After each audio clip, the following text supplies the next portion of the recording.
عثمان جان نشین پیمبر واسطہ عثمان جان نشین پیمبر واسطہ مشکل کشائے فاتح خیبر واسطہ مشکل کشائے فاتح خیبر واسطہ عمر کی جان نواز آجانو واسطہ عمر کی جان نواز آجانو واسطہ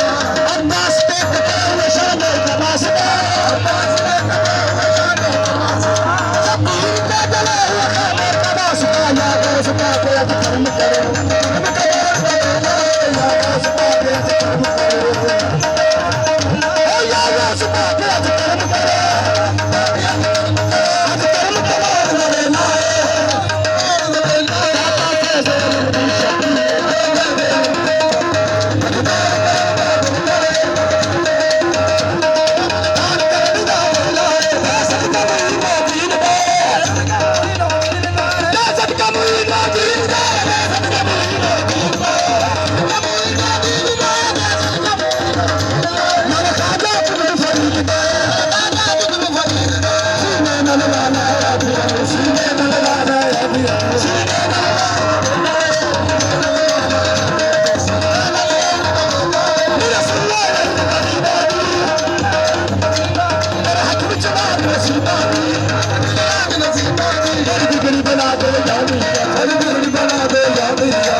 साईं बाबा